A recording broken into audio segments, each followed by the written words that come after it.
Welcome to Bet Haven, the safe place for safe plays. We are back. It is Masters Week, and it's time. We've been waiting for this forever. Now that betting is legal in North Carolina, for those of you who aren't already on any of these sports books, by the way, make sure you check the link in this video. You can take advantage of all the bonus bets and deposit matches. If you're new to sports betting, most of the time it's for first-time users, so make sure you click the link in the video to take advantage of those. You can get them on DraftKings, FanDuel, all the stuff is in there. We're going to jump into this video and talk about last week. We'll do a quick recap, and then we're going to get right into these Masters plays because we just can't wait any longer. Chandler, I'll let you take it over, and you can talk about some of the things that were hit this week. Yeah, man, we're riding a high. Back-to-back weeks, hitting a winner, Steven Jaeger, or Jaeger, however you say it. Jaeger. And then Akshay. We've hit back-to-back round one leaders and back-to-back outright winners. Taylor Moore, first round. Then this week, Akshay. Then Jaeger with the win. Akshay with the win. Riding a high. If you guys are plugging and playing these guys, you should be winning money. Just looking at the stats, there's a way to do this correctly. You know, don't go crazy, but there's a way to do this. So yeah, another really good week, almost up 2,000 again. Didn't really have any great DraftKings lineups. I didn't have any 6 of 6s, only 5 of 6s. Won some money back, but really nothing to be super excited about there. But you know, the outright in the first round on Akshay was huge, and what a back nine for McCarthy. I mean, dude went absolutely nuts. I saw people talking about Akshay folding, or just what him like basically blowing the lead, and it's like, if you look at what actually happened, that is just the worst take. He shot 5 under on the round. Yeah, he shot 5 under, and he did what he does. I mean, he stuffed it in there, and then it's almost the Scotty Scheffler like effect. Like when you see a guy stuff it in there 5 feet, you almost think, oh, it's automatic, and then when he misses it, it's like, oh, this fucking, he can't putt, he's terrible, he can't putt. That's kind of with Akshay. It was like the same thing. He'd stuff it in there 5 feet, he'd miss it, and people would lose their minds. Like, no, the dude shot 5 under. He played great. He made a putt when it really, really counted. Yeah. And he got the win. He cashed it for us. I do want to point out something really quick.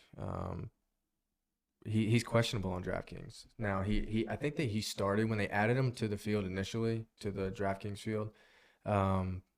He showed up as questionable. Then they removed it. Now he's questionable again. So I think we should touch on that later. I don't know if you have any of them this week. I'm going to assume that you do. Neither of us know who the other has as far as these picks we're about to show. We're going to do it a little bit different this episode and kind of give you guys a little bit more organized content here. So we're gonna kick it off with first round leader. Each of us are going to give our picks for that, and then we'll move down the board as we go. But Chandler, do you have a first round leader in place already, or do you have somebody that you're looking at to place a ticket on? So I do have a ticket placed, and it's a big one. It's a big long shot. It's a guy that we both know, kind of. JT Poston.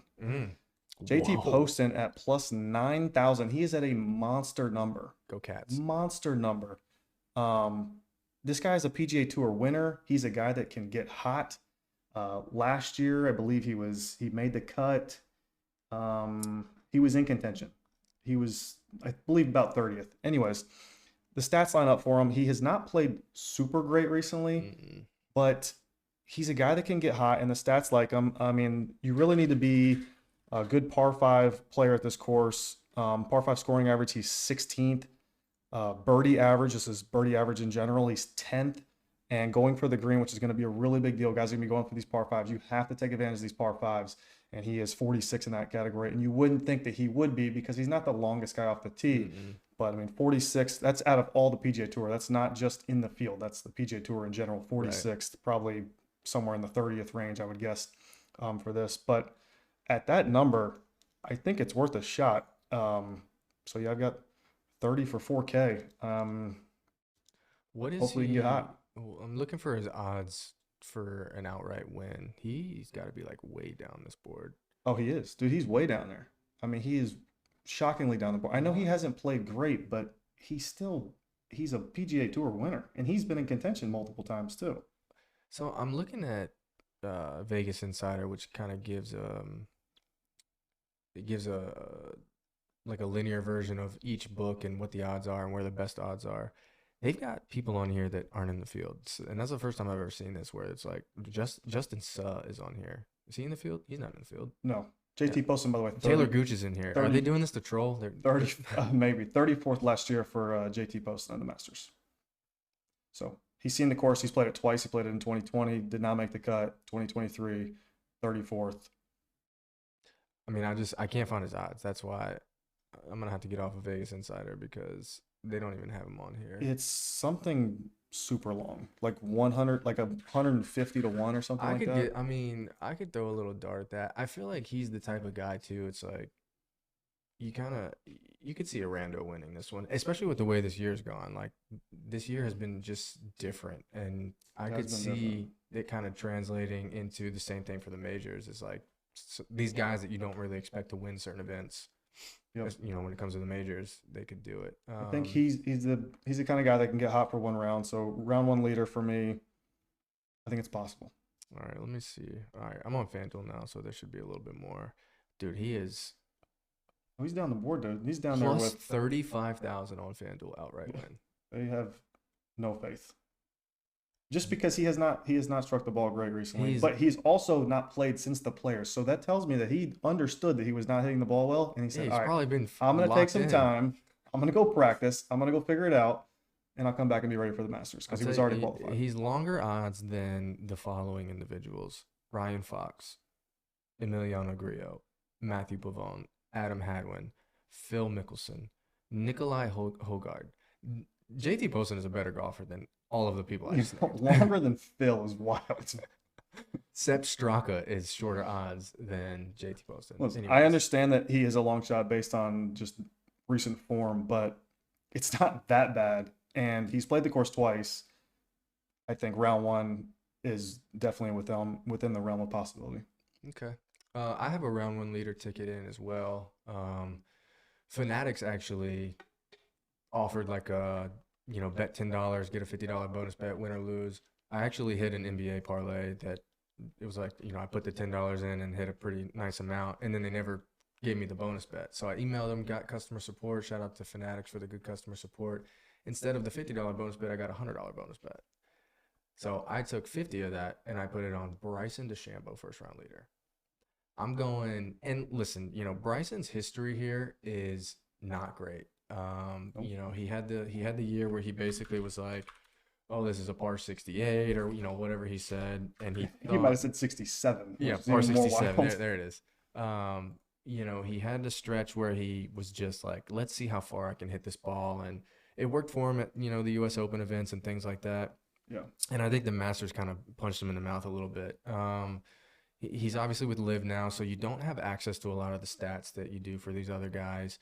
But he's been playing well. I mean, if you look at his last couple of finishes with Liv, let's see, I can pull those real quick. They played last week at Liv Golf Miami, which was Trump Doral, 7th place finish, 6th place in Hong Kong, 4th at the Jeddah, 9th at Las Vegas. He's putting up, top 10s everywhere. And if you look, other than last week at Liv Golf Miami, he's got a 65 first round, 63 first round, 67 first round. He's a guy that can go low early. And I think that if you're going to catch Bryson on a low round, it's going to be on the first one.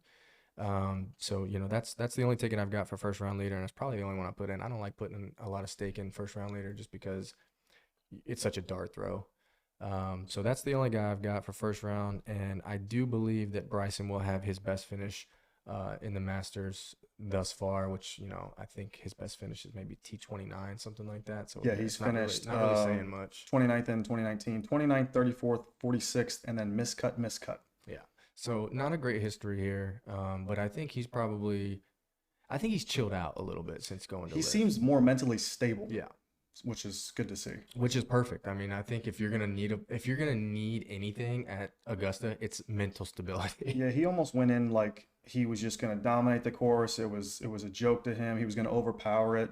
And while you can use power, like I said, you're gonna need to be able to get eagles and score on the par fives. Mm-hmm. But there are times where you kind of have to rein it in and just take your par, take your bogey. Don't make the massive number. And I feel like that's what was really killing him these last two missed cuts. He was making that's why bounce back is such a big stat here too. It's like you're gonna make bogeys, and if you can't recoup from that, then you're just gonna dig yourself into a giant hole here. Yeah, So there's some par fours and par threes that are absolute beasts. That yeah, bogey is not the worst thing, but if you can make up for it and then some with an eagle on some of these par fives, then you're gonna be doing just fine. yeah. All right. Let's go to our next item on the board, which is favorite play. So my favorite play is going to be no surprise, and it is Scotty Scheffler. Now, when I tell you this, it's not for an outright bet because Scotty Scheffler is currently 4-1. I am not going to bet Scotty Scheffler 4-1. Can't do it. But I will have him on DraftKings because there are guys down the board like JT Poston, like even Bryson is not a ridiculous price, that I think you can get a decent DraftKings squad if you start with Scotty.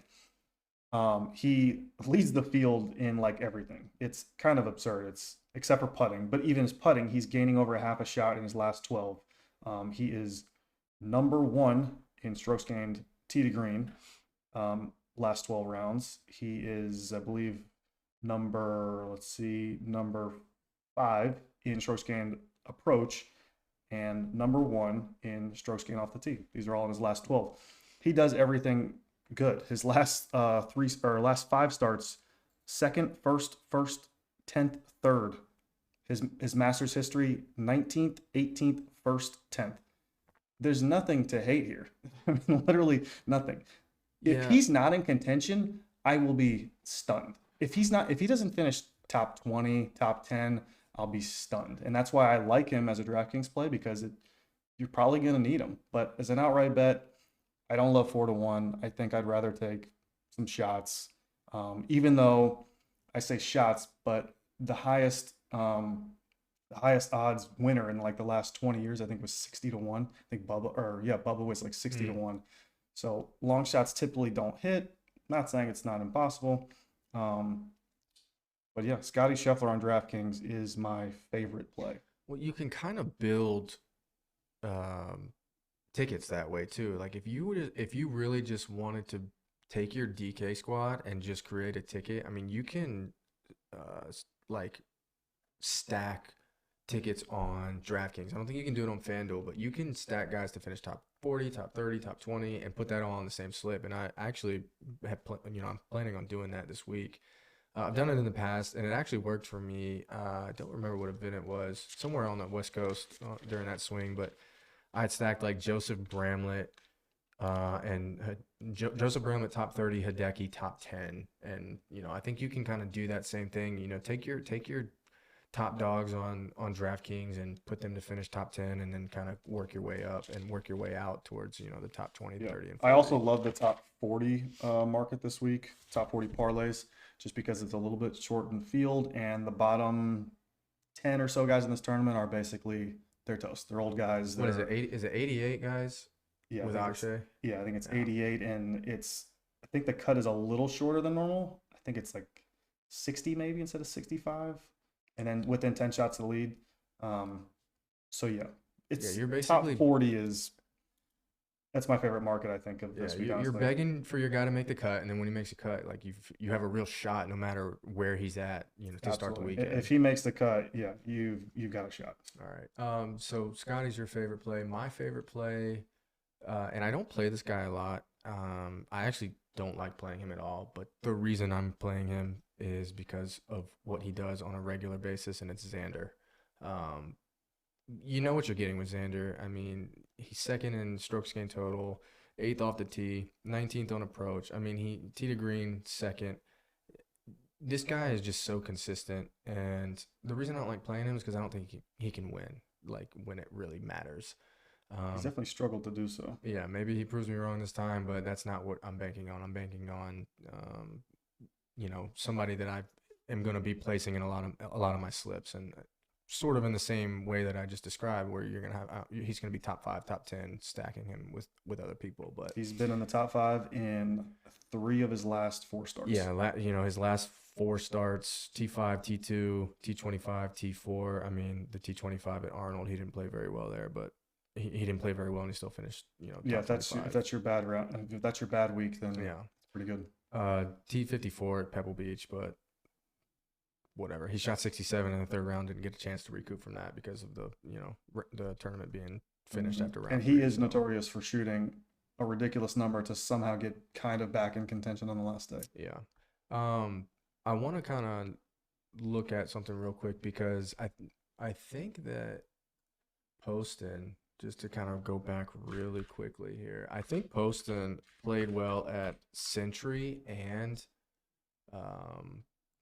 Genesis, if I'm not mistaken. Let's see if I can pull that up real quick. And that's like those are like two of the best crossover courses. So Genesis, he finished 10th.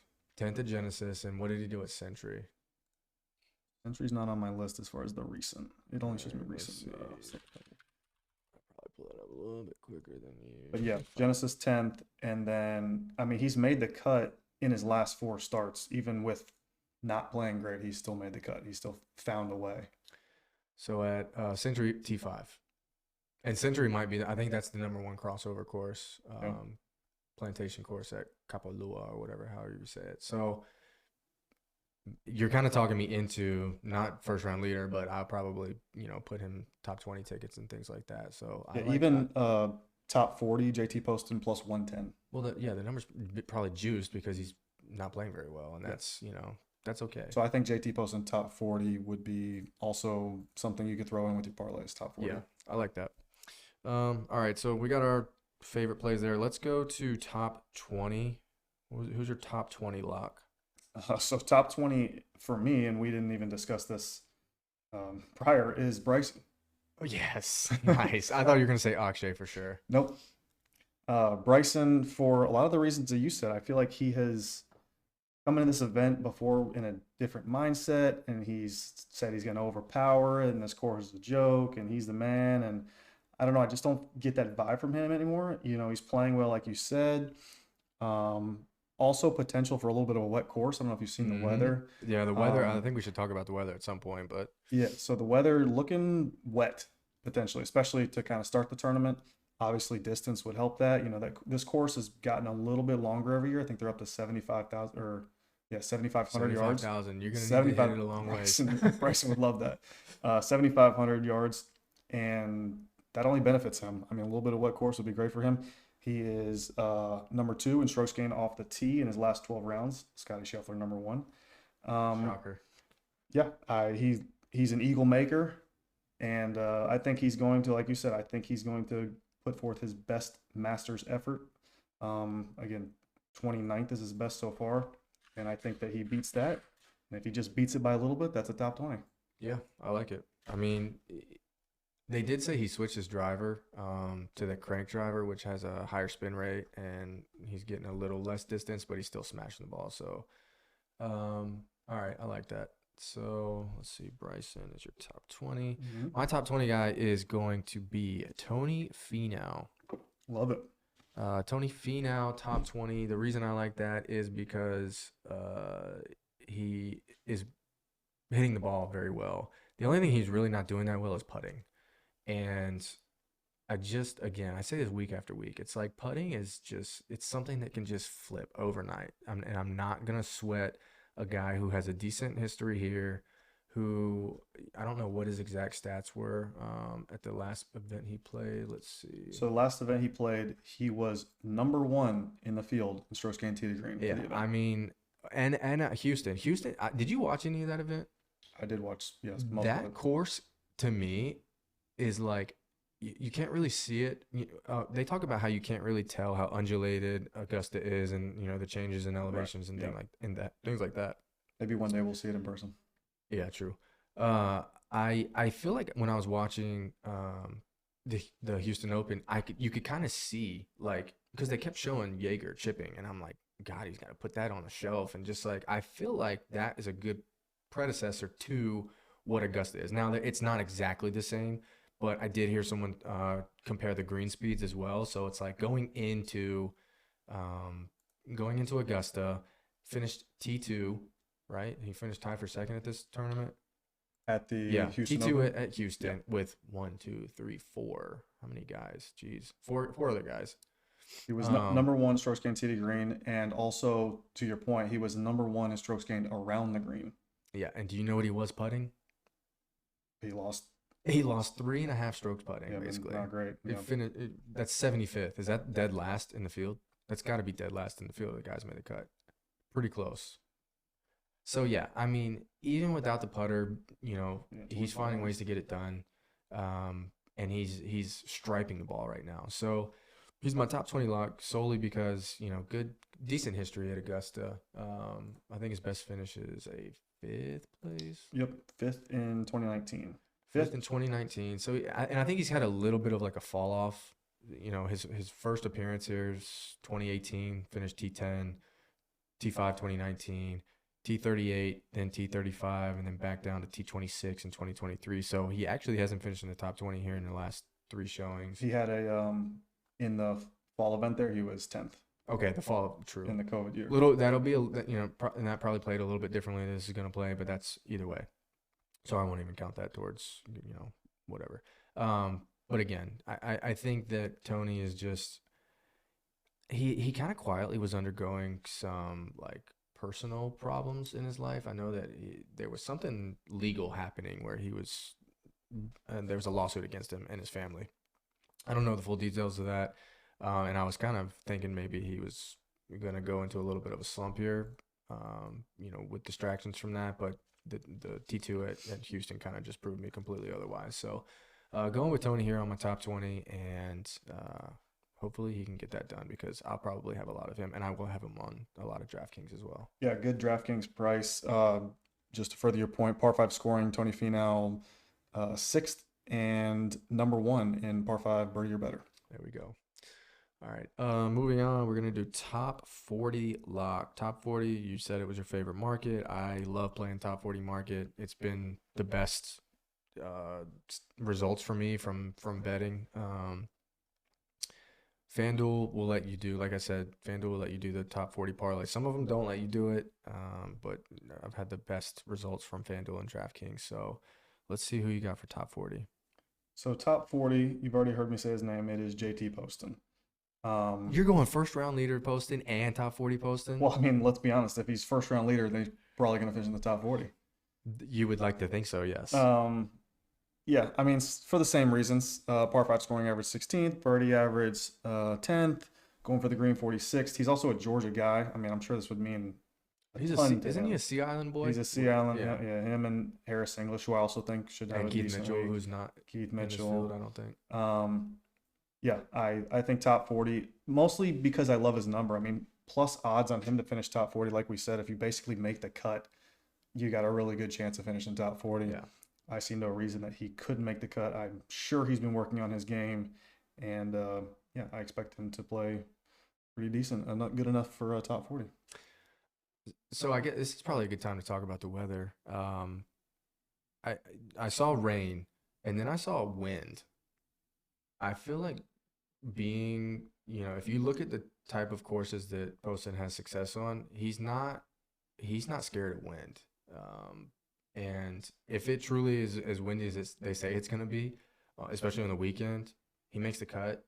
I mean, he's probably got a good shot of, staying where he's at or improving his position, especially if he goes first round leader. So I do like that play, especially with the potential for weather here. Yeah, his putter can get so hot at times, and for one round, that could be good enough to take the lead. And there's certain events here that I'm looking on the board. I mean, this guy has the ability to gain 7 or more shots on the greens in an event. What did you say his tournament history is here? His tournament history, he's played it twice, and he missed the cut the first time, and then last year 34th.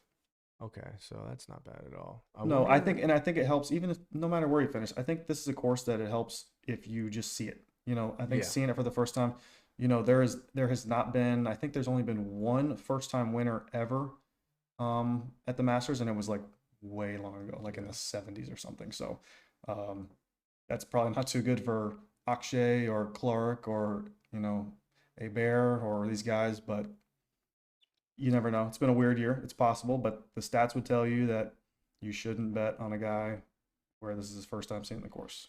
I don't know how Wyndham's never played this course, but we can talk about that later. I'm just kind of right now. I'm looking at some of the things that Postman's been struggling with, and it looks like driving distance is his bugaboo. Total driving is 102nd. It has been typically off the tee has been Yeah, his off the problem. tee, 102nd, and his approach hasn't been great, but it's almost neutral, so I'm not too worried about that. But he's found a way. I mean, even his last three, we're talking about how bad he's been, but his last three, he's made the cut, and then before that, he finished 10th. So it's weird. This guy can contend. I mean, earlier in the year at Kapalua, 5th, Hawaii 6th, American Windy Express courses. 11th, Pebble Beach 20th. I mean, he is a good golfer, and obviously he struggled a little bit off the tee recently, but he hasn't played since the Players. Maybe he's got it figured out a little bit. We know the putter's good, so I was it's hoping not to impossible. I was hoping to pull the stats from his T34. What year was that? Did you say? Last year. Yeah, so it's only giving me scoring. And Yeah, so I can look at it. Um, Similar stuff off the tee. Round one gained a half. Round two lost a half. Round three lost a stroke and a half. Round four lost a stroke. Those are all off the tee numbers. Around the greens, fairly decent. Gained on 3 out of 4.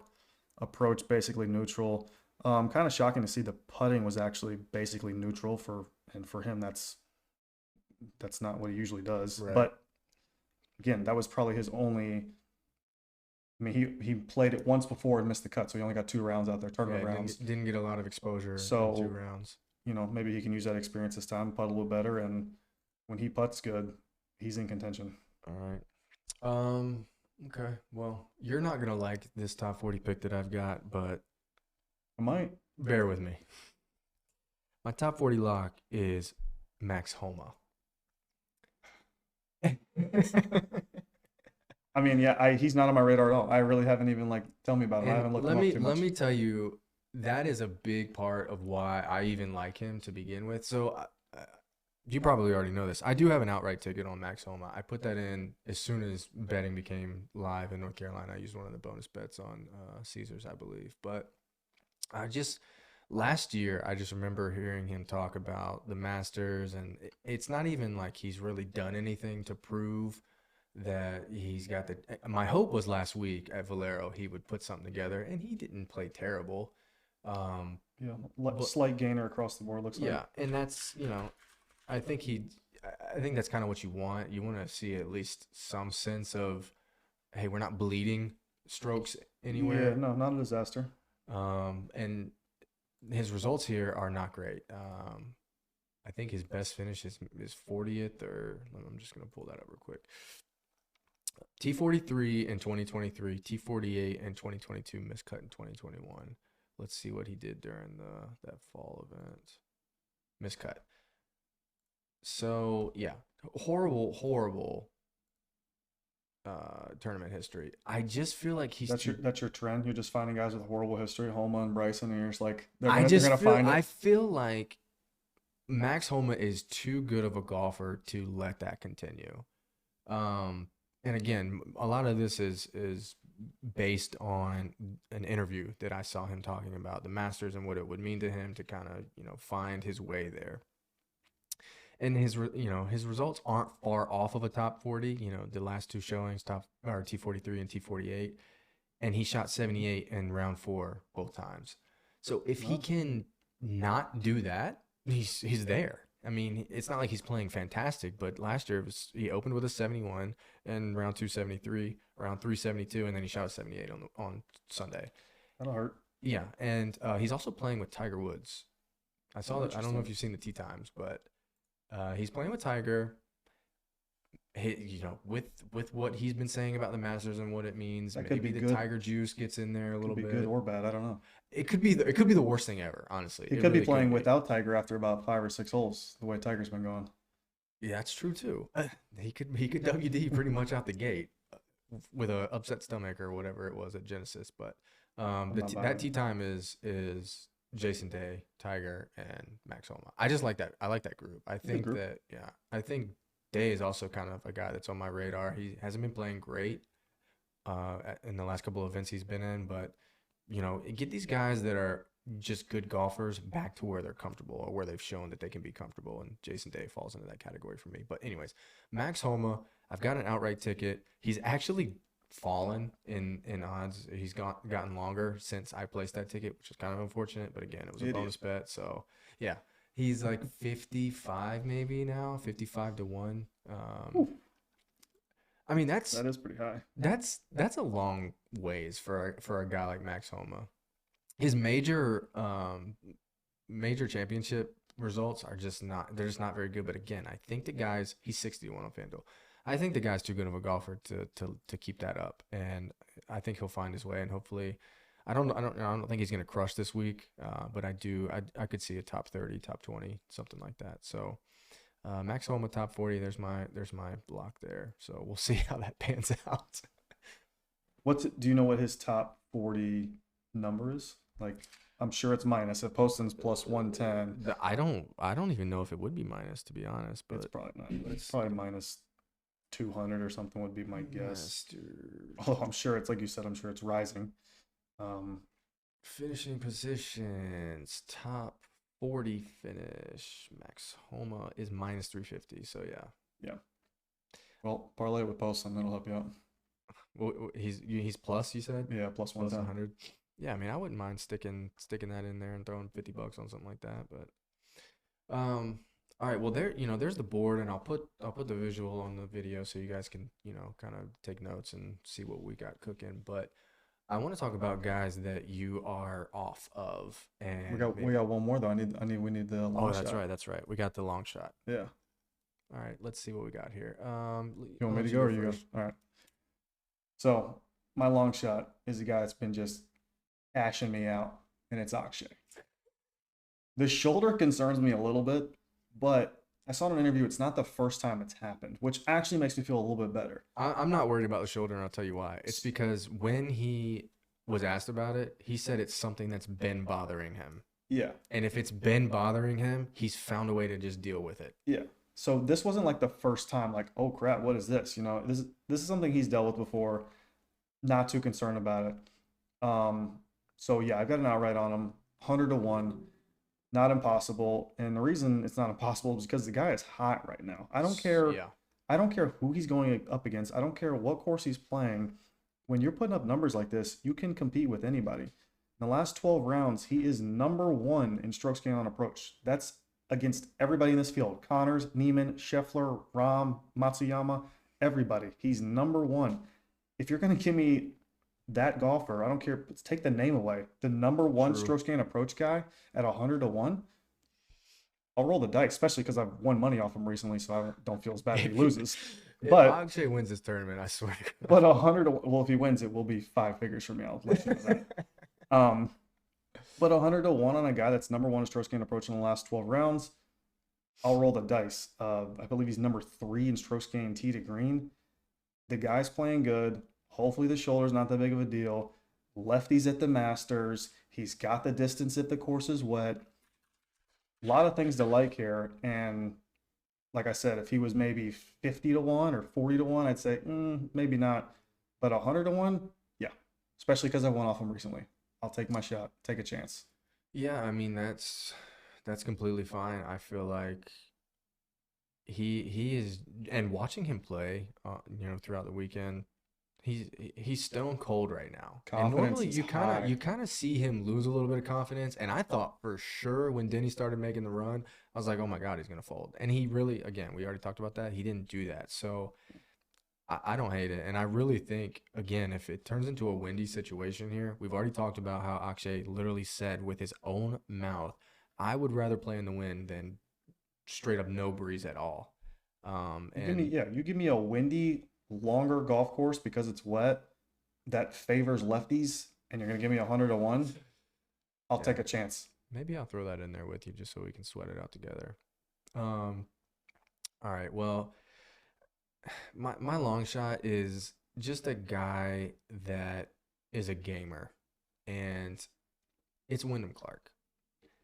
The guy is, I can't believe this is his first Masters appearance. Number one, you would think that someone who's already a major champ is just like Oh yeah, he's going to the Masters. He's been there before, but he hasn't. And I want to think that, every year we kind of see one of these people that debut at the top. I think Zalatoris, what, T2 in his, or maybe it might have been solos. Like I said, nobody's ever won, but there have been some guys that have been close. Thigala was like ninth. I mean, Yeah. you just see these guys that show up and haven't already proven the ability to win when they're typically, if you're debuting at the Masters, you haven't proven your ability to win, especially big tournaments.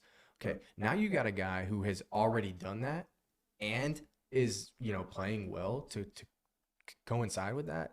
I think Wyndham has a legit shot to be the first person to debut the tournament and win the tournament. We've seen him win this year already. Again, so people say what they want about the Pebble Beach thing because it finished after round 3. Whatever. I don't care about that. Second at Arnold Palmer. Second at, or tied for second at Players. We all saw that. I had the outright ticket on him at that event. He did have a back issue going into the Houston Open. He said he threw his back out or whatever happened there. He still played okay. I mean, he finished T31, shot 66 in the final round. Clearly, the back issue is not anything bothering him that much. He didn't play last week, and I think he's in full ready to go mode for the Masters, and I think he has a legit shot. I don't know what his actual odds are. I know he's $10,000 on DraftKings. I would assume that his odds to win do not match that DraftKings price at all. I don't think so because a lot of people, he's not like a popular pick. He's not somebody that people love to go to. The stats would tell you that you absolutely should go to him. He is third in par 5 scoring average. He's 11th in going for the green percentage. He's been playing great, obviously. A lot of stuff to like here, but the only thing is, yeah, it's his debut here, and this is it's not a make or break for him, but it's almost like, is he that guy? Is he that dude? Oh, he's that guy. Because if he is, then he's going to just show up again here and contend again. But if he's maybe not that guy, maybe we see a 40th place out of him or something. But if he's really that guy and he's one of the top players in the world at this point, yeah, he should contend. He's 40-1 on FanDuel. And that is shorter odds than Dustin Johnson, Justin Thomas, Tommy Fleetwood, Cam Smith, Shane Lowry. I mean, Shane Lowry's history here is ridiculous. Thigala's 55-1. You're getting him at shorter odds than a Masters champ and Dustin Johnson, and that I think the books are kind of reading it into the same that I am, where it's like this dude is a proven entity in the PGA, and just because it's his debut event, we're not going to give you 60 plus odds on him, and that's okay. I'll take my chances at 40-1. I think I can just picture it on Sunday. We'll see the exact same situation that we did with the Players, where he's right there and I can see him just getting into that mode that we've seen him in before, where he shot 60. Didn't he shoot 60 during one of the rounds at the Players? No, sure. At Pebble Beach, round 3, 60. Yeah. I mean, that's an elevated event to win, and then they canceled the final round. And isn't that when the weather kind of kicked in too? Obviously, I think round 3 was like the start of when probably so the weather situation happened, because again, they didn't play on that Sunday. But 60 in conditions at an elevated event, the dude is not scared. And just because it's his first time here, I'm still convinced that he's able to do what he needs to do. So there he is. A lot of stats to back it up, that's for sure. All right. Now we can jump into guys that you are just so far away from, and there's gotta be a lot. I mean, there's just such a weird year for golf. I mean, you and I have been doing the DFS stuff for a long time. We pay attention to these guys, and I enjoy watching golf regardless whether there's money involved in it or not for me. But some of these guys are gonna miss the cut, and I want to know who you think is in good form, gonna show up and miss the cut that nobody is expecting to. All right, I'm gonna have you go first. You tell me yours, and I'll find you one. I've already got a couple in mind, but I want to actually have stats to back it up. All right. Well, my person to miss the cut is gonna be Justin Thomas. Yeah, he was one of the ones I was thinking about. And this could go completely in two different directions. I don't think there's a middle ground here for him, but he just got rid of his caddy. I don't know what the whole situation with him and Bones was. Don't have no idea. Mm-hmm. But I could see that going like very good for him in a way, and I could see Yeah. it going completely south. And sort of different than what we've seen with Bryson. I feel like we've seen Justin kind of become more of a head case than what he has been in the past, where he's been able to kind of keep himself cool, calm, and collected. I feel like we're not seeing that version of Justin Thomas right now. Yep. I mean, he has definitely been not so great. And yeah, the caddy thing, speaking as a former caddy, I've seen it actually work sometimes, but I've seen it not work. Um, yeah, I don't know. I don't know what the issue is there. I mean, he's really in his head about the putter. Last 12 rounds, losing almost a shot on the greens, losing off the tee, which at one point was his strong suit. I don't know if you guys remember that, but he was an off the tee monster. Oh, He yeah. was just ripping it. And we're now losing off the tee, at least in the last 12. And yeah, the putter is clearly in his head. Um, yeah, I could see it. His last two starts, 64th, missed cut. Yeah, missed the cut actually last year at the Masters too. It's kind of probably the start of all this, but yeah, I could see it. My guy's going to be Patrick Cantlay, I like it. and I'm not a Patrick Cantlay guy. I'm not who is a Patrick I Cantlay don't guy? know, but Justin Thomas actually has Patrick Cantlay's old caddy. Old caddy, I did see that. Yeah. So I don't know who's on the bag for Cantlay. Maybe he'll pick somebody out of the crowd or something. But his stats also have been terrible. In his last 12, we're losing tee to green, losing half a shot on approach, losing around the green. The really only thing that's saving him is putting. Um, And you can't rely on you that. can't rely like, on that. That's yeah. not a stat profile that I usually would target. Um, Made the cut at the Players, but then was just terrible. 68th, 36th the API, fourth at Genesis, but that was a little bit ago. Masters history is kind of all over the place, but not bad. And you wouldn't expect it to be bad for a guy of his caliber. 9,400 on DraftKings. I won't be going there. He's not my guy, and I've got no reason with his stat profile to think that he's going to magically turn it around. I think that's a better pick than Justin Thomas as far as the full fade. Because it's not like JT's been terrible. He's got some decent finishes. And Cantlay probably does too. Let me pull up. Yeah, JT's kind of been similar. JT 64th at Valspar, missed the cut at the Players, 12th at the API, missed the cut at Genesis, 12th in Phoenix. I mean, he's been up and down. But again, the putter's been the issue. But if we're going with our normal stat profile, Cantlay with the good putter and bad everything else would be an easier fade than probably Justin Thomas with good irons, gaining 0.8 shots on approach in his last 12, losing almost a shot Yeah. putting.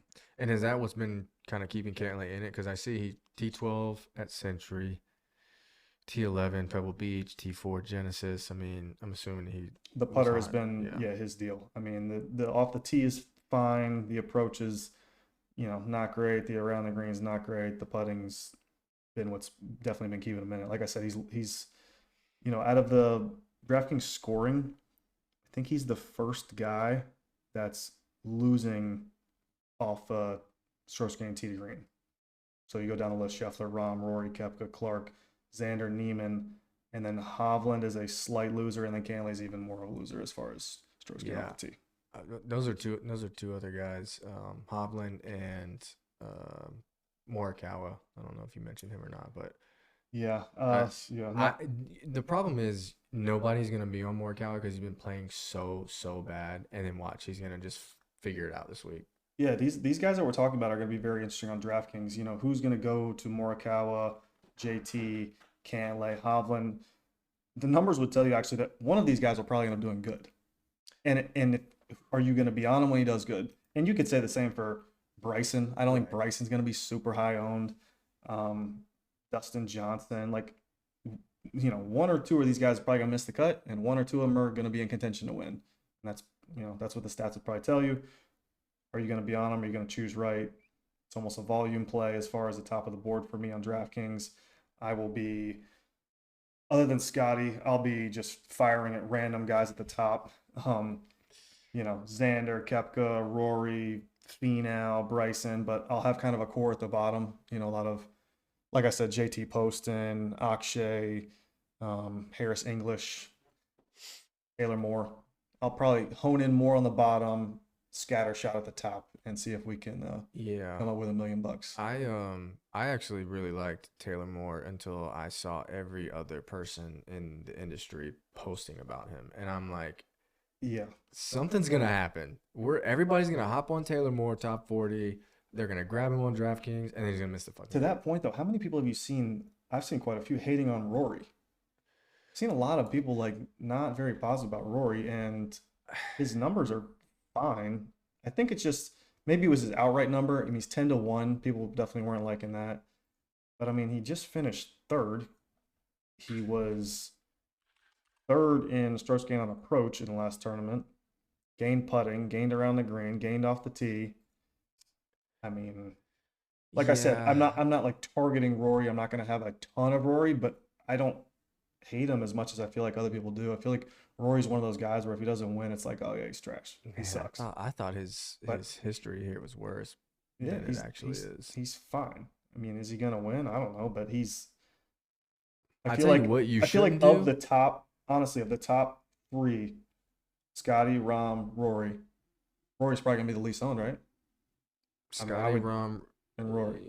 I think you have a potential for Rahm to get pushed out only because he's been with Liv. Right. I don't know what that's going to do to ownership. I feel like it does affect it in some way because guys will click on the game log and be like, oh, he's been at Liv. And he hasn't really done. I mean, he's been fine at Liv. He just hasn't won anything. He's been fine. But I mean, you look at his past Masters history, it's generally better than Rory's. Rory's is more up and down. But at least you're not having missed cuts in there. I tell you what you shouldn't do is bet Rory first round leader. I mean, good God, look at the round one. What's he got? 72, 74, 71, 72, 71, 71, 72, 73, 75, 73. Well, now that you said that, I'm going to go ahead and lock that in. Listen, he's shot in 60s twice in 14 appearances. Unless this isn't including that fall event. Yeah, that's a 76 first round. So he's been playing from behind, it sounds like. Yeah. He typically comes right back in the second round, 69, 69, 66. Second in 2022, so obviously he rebounded the rest of the tournament. With a 73. I mean, I know the cut is typically above par here, correct? Is that? Yeah, usually depending on conditions. I mean, it could be a little bit, it'll probably be similar. The soft conditions, wet conditions kind of plays both ways. It makes the course a little bit longer, but also it makes it easier to score because they're holding. Yeah, the greens are more receptive, so it's kind of both ways.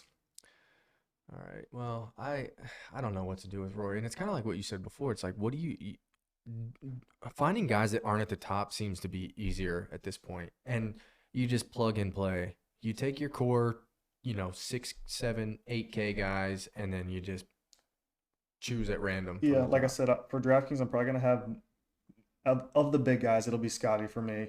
And then I'm really going to pepper this 8K range, looking at a lot of Bryson, Burns. I'm actually not on Lowry as much as probably other people. Fitzpatrick, Harman, Theegala. This will kind of be my range. I don't know if I said Finau. And then I'll go cheap. And I'll probably try and do a Scotty Rory lineup, but then you got to go extra cheap, which kind of is going to make me skip this 8K range. But yeah, that'll be my tactic.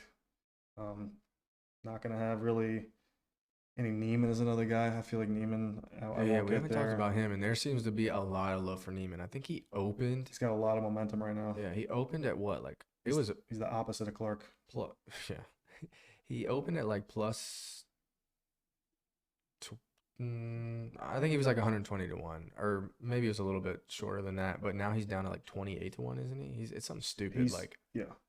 He's way down there now. He's definitely had a lot of I bets mean, he's placed on crushing him. live. Obviously, that's fine, and Yeah. he's got some history here. I don't know how much history he's got here, but I don't think it's anything terrible, and I don't think it's anything like super Yeah, spectacular either. 2021 40th, 22, 35th, and 16th last year. Yeah, I mean So that's like okay, that's he's fine. made the cut and not shot 78 in the last round like Homa. Yeah, true. You know what? I'll switch Neiman for home on my top 40 pick. No, That's the safe route. I could absolutely do that. You know, you're not with gonna hurt your Neiman, but odds. You're one gonna of these hurt other your odds for guys. sure Yeah, because so many more people are betting Neiman than Homa. That's for and that's sure. fine. Like when I say top 40 lock, it's just, it's not actually a lock. It's just like this is who I'm betting on. And that's not ever a lock, but that's the game we play. Hmm. All right. Well, we haven't really talked about any guys like Hideki or Fitzpatrick or Spieth. I mean, there's so many names in here. I just don't know what to do with all of them. So that's kind of why I wanted to like, squeeze it down to the actual list that we've got. Yeah, I don't really have much Matsuyama, but the stats would tell you that you should have Yeah, the Matsuyama. problem with Matsuyama is he's likely to throw his neck or back or It's been kind of weird. There's been grumblings of he's hurt, and then he just shows up again yeah, and and then he he's just top 10. goes bananas. I mean, So it's yeah. I'm not sure. He's second strokes gained tee to green his last 12 rounds. Um, really good everywhere except for a slight loser putting, but I mean, nothing to really worry about. Masters history 32nd, 13th, 1st, 14th, and 16th. Seems like a pretty good top 20 bet potentially, but yeah, I don't know. I'm it was weird. Like when I first started joining DraftKings, I was probably a big Matsuyama guy, but I've kind of like recently I can't do it. I don't know. I'd rather play Finau than Matsuyama, if I'm being honest. I think he'll get a lower percentage on Finau, I just and feel like you got less feel of a like the chance of a WD for I that feel like too. the boom is higher on Finau. Yeah. Yeah, the WD chance is lower unless Finau snaps his ankle in the par three again. Oh, that It's yeah. one of the worst things I've ever seen on Yeah, that TV. was horrible. So bad. All right. There's a couple guys making their first appearance, and I think we should pick who we think is gonna have the best finish of Okay, the of guys the debuting. okay. Do you have the list? I do not. I've got it kind of in my head. I'm not gonna include the amateurs just because we got nothing on them. But guys of note that you would actually know anything about: Adam Schenk, Matthew Pavon, Højgaard, Grayson Murray, Denny McCarthy, Peter Malnati, Jake Knapp, Steven Yeager, Lee Hodges, Rio Hisatsuin. I don't know how to say that. That's my It's pretty guy. close though. Austin Eckroat, Nick Dunlap, Eric Cole, Wyndham Clark, and Akshay and Ludwig Aubert is actually how you say his name. He told everybody that at some point. I just remember seeing a video on Twitter. Mhm. Aubert. I mean, how would you ever I think don't. to pronounce that way? Yeah, I'm not Anyways, sure. so of those guys, who do you think has the best chance of being that Zalatoris that I think Sung J M had a good debut here as well. That, Thigala, those guys that show up here and for the first time they finish within the top 10. Okay, so obviously I've already told you about Akshay and how I think Yeah, that don't include Akshay in that. Akshay could be the guy. It would be Aubert.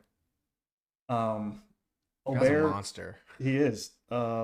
Last 24 rounds, he is gaining across the board. He's gaining everywhere. Strokes gained tee to green. He's like ninth in the field. He just does everything good. His last four finishes: 19th at the Genesis, 25th API, 8th, and then 14th. I mean, he just contends. He shows up and he contends, and it doesn't really seem like it matters too much what type of course it is either, whether it's a short course or a long course. It doesn't really matter. I kind of actually would like him probably a little bit better at a long course because he can smack it pretty good. Right. But yeah, it would be Aubert. I think that he is a definitely a safer bet than Akshay, but Akshay has that boom potential. Yeah, I think I gotta stick. Well, if I'm not taking Clark, I saw Eric Cole on this list, but I thought he'd already played in this before. No, I think it is Cole's first time. You going back to Cole? after he I feel like that's the strategy after because he was anytime I'm on a guy and fantastic. he just completely shits the bed, the next week is like, oh yeah, I remember how to golf again. So I mean, honestly, like just based on history, that would be the thing to do. But I could have swore, yeah, no, he's never played here before. Um, I could see it. I mean, It'd be a sneaky one. I I don't know if don't know there's a what I the don't know if there's a stats would market for tell that. me. Is there a market for that, like on DraftKings or something? We're gonna have to look for that. What for? For Oh, like, for first time, yeah, first time guys. probably. I feel like I think I did see it Cole would actually. be like good value. I definitely saw it on Fanatics. It was like, Okay. yeah, and I think he was plus 750. Okay. Yeah, Yeah. Cole would be good value out of those guys. Definitely Akshay and Aubert would be, and Clark would obviously be like top of the board. Yeah, because I remember seeing that. I remember thinking to myself, like, I thought Cole had played here before, so Yeah. that was what kind of triggered that. But yeah, there is a market for that, and that would probably wouldn't be the worst bet to make in the world. But yeah, No. so I guess I'll stick with Cole just because, he was my guy last week, and he did. I mean, the way he opened versus what actually went down after that was just like, what the just happened? I mean, the guy was like, he was 2 under through 9, and I'll tell you what really pissed me off is I was watching the live feed and had the scoring up on my up on the PGA website, and they gave him a birdie on 10, and he Oh didn't my actually God. make a birdie. Dude, it's been so bad. I was following Chandler Phillips trying to make the cut on Friday, Oh, dude, it's and they had all kinds how of do they stuff going botch on. that? And it's like every Uh, week now I'll find a guy that's like he hits a shot out of bounds and it's like he never hit it out of bounds. Like who's doing that? I don't. Yeah, I think they just got volunteers and they're just like giving them a 30-second rundown of like what buttons to press, and then they get out there and they're You're like, gonna push I this don't know, I button. don't know, and they Yeah. start slamming them. Yeah, it'll be like the guy who hits tee shot, he's in the fairway, and then it'll just be like shot 5 in the hole, and it's like, wait, what just happened? Yeah, Chandler Phillips had one of those moments where it was like his first shot didn't register and his third shot was in the fairway. So I'm like, damn, did he hit out of bounds? And then come to find out, no, he didn't hit out of bounds. He made a par or whatever. I was like, Yeah. what's going on? But anyways, Eric Cole, if you follow the trends, that would be a good bet. He's finished 10th, miscut, 21st, miscut, 33rd, miscut. Oh yeah, I'm in there like swimwear, baby. So I I'm mean, back on Cole. gotta feel like for sure top 40, maybe top 20. What's his outright number? Give it to me. Probably large, probably up there with Poston. Let's see. Eric Cole, where you at, big dog? He's cheaper than Poston on DraftKings. Oh, what did I say? I think I said out loud. Yeah, he's plus 30,000, so 300 to 1. He's shorter than JT Poston somehow. But he's cheaper on DraftKings. I like Interesting. that. That used to be a strategy, was like find the guys who are mispriced based on their odds. And I feel like that's a decent strategy when you're building DFS squads, but anyways, that's probably a story for a different day. So, you got anything else to add? We're at almost an hour here on this video, longest video to date. I would just say, ride the wave, get on board. Akshay? No, just Oh. in general, plug and play these guys. I mean, we've obviously hit some winners recently. We've hit some first round leaders. Even if you don't like Akshay to win, maybe throw him in some top 40. If you don't think Poston can be a round one leader, put him in your DraftKings. I think it's been a successful strategy recently. Bryson, Finau, these names that we've said. Maybe not all these guys are going to be in contention, but they could be good plays, especially on DraftKings. Yeah, I mean, you got the hot hand right now in pretty much every sport. I mean, if Poston is round one leader, I'm gonna bet it. I'm literally gonna follow it because I suckered myself last week by not betting Akshay outright, but I did bet him top 20 with Tommy Fleetwood, so that was a plus. But I'm just anytime you say what you're saying at this point, until you prove that you're not on a hot streak anymore, I'm just gonna throw it in there and see what happens. yeah, gambling it's easy until it isn't. And right now it's been easy, but that could end at any moment. And that there's proof in that every single week. We spit out these stats, and then there's guys that have zero stats to back up, what we're saying or what they're doing, finish in the top 5, and the guys that do have the stat profile miss the cut. So it's obviously none of this is for certain, but all we can do is provide information and put it together in our own heads and see what comes out, and that's what we've been doing. So, and it's working. So Yep. until it doesn't, and even when it's not, we can at least provide information and some insight. Like I mentioned in the beginning of this video, make sure you check out the link in the description to utilize the bonus bets and the deposit matches on all the books if you're or if you're new to sports betting. FanDuel, DraftKings, all of those books offer some sort of incentive for you to sign up. Make sure you like and subscribe the video. Like the video and subscribe to the channel. We're gonna keep pushing. I don't know what's after the Masters, but I got no intentions of stopping making these weekly videos, especially for golf. It's just, doing this once a week. It's a lot easier than trying to do something on a daily basis for now. So keep up with us on all the social media at the Bet Haven, and we'll keep doing this as long as we want, as long as it's working for us. There's really no need to stop. So anything else you want to say? No, just make sure you follow the socials. I think we're gonna actually. I personally would love to start posting some more NHL stuff. I've been doing really good with that recently. So keep an eye on the TikTok is probably the best way to follow that. But Yeah. Instagram, all that stuff.